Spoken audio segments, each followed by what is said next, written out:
happened in 1971. The US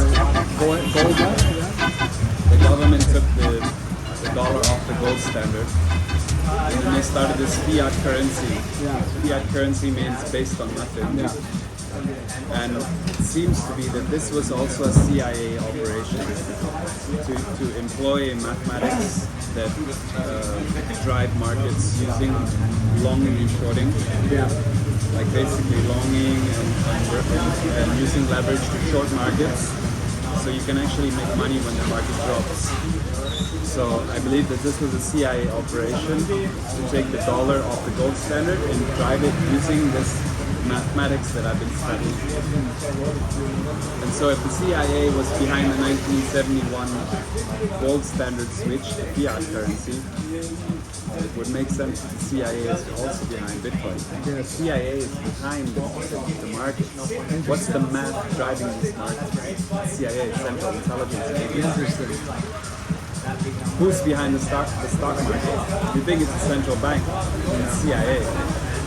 So what is the grander goal? Well, the grander goal is the U.S. intentions of the U.S. government. Like, what's the intention of the U.S. government? The all-seeing eye. Like, the U.S. government could be a third control. The global superpower. They want to stay in power as long as possible. They're losing it insanely right now. I mean, losing power, but the thing is, right, like financially they are, but military-wise, there's always, they have 155 military bases in the world. This is the thing. As long as the U.S. can stay military superpower, I don't give a fuck how many billions of dollars in debt. They never have to pay it back. And now they own huge amounts of Bitcoin. So it doesn't matter what happens to the US dollar. If it collapses, they move it to Bitcoin. It doesn't matter. They have all these contingency plans in place. The only thing that needs to happen is that the US military stays in power. That's why 60% of all tax dollars goes to US military. That's the main goal. They don't give a fuck about the US debt. The debt is owed to the central bank, which is also US. It's like I owe myself $800 they're a good billion. $400 trillion in debt. What does that even mean? What does that even mean? It means nothing. They never have to pay it back. Because they printed, what, 60% of the money that exists in the US in the last 3 years? It doesn't matter. It doesn't make sense. It's hyperinflation. But the thing is, you think they didn't anticipate hyperinflation? They made the hyperinflation. Now we're going through. If they anticipated that, they're like, well, what are we gonna do after it crashes? Oh, like you think they didn't fucking think about that in the 70s when they planned this all out? Oh, well, we never thought about what perpetual debt would create. But we are literally going through the biggest wealth transfer in history right now. Could be. I think so. Yes and no. Yeah. We have more millionaires than ever. The millionaire is no longer valued in the same sense. If you think about it, So then that's not creating wealth. No. You think it's a creation of wealth. You think it's just making the game bigger in the sense that now it's relative. Yeah, bigger because now millionaires are like your average. They're your average guy. Your average middle class. Yeah, because you cannot buy a house in Canada for less than $1 million. Like, no matter where. So I don't think this wealth creation is what you think. And also, No, but it's a transfer for sure. Like in a sense that there is a rising class now. Perhaps. I mean, perhaps, yeah. That is largely a digital space, though. I think. Like, That's perhaps, yeah, that's possible. Definitely. That's possible. I don't know, man, because there's a part of people that are stuck in the illusion. They're stuck in the illusion where they're making. I got a bunch of friends around your age that are consulted for McKinsey. They're comfortable, they make a good amount. I call them droid jobs because largely what they do has been replaced by AI 3 years ago. But they just make these jobs so young, smart people are stuck in the system. They do not want them to be free and independent thinking, you know? Their jobs are just pushing buttons in Excel and fundamentally doing nothing. That's what McKinsey is, you know? It's the biggest fraud organization. But they make these jobs so people hooked in. Pay them 130, 140, 150 tops, and they're comfortable. They're like, okay, I'll eventually save up to get a house. It doesn't happen. It's just an illusion. You have TikTok stars right now that make one post and earn 150K. Wealth is no longer... Definitely like the online thing is huge now for people to make money online. Yeah. I mean, you're right. Things are evolving. Yeah, you're right about that.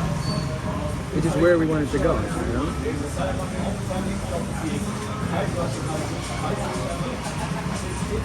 I don't know, the old version of business is difficult for me to understand now. Like when I spent a good month with my dad working in this bar, I work fucking hard. Like I'm hard working when it comes to things, but it didn't make sense. So practically, the most you can make revenue per day is $300 to $600.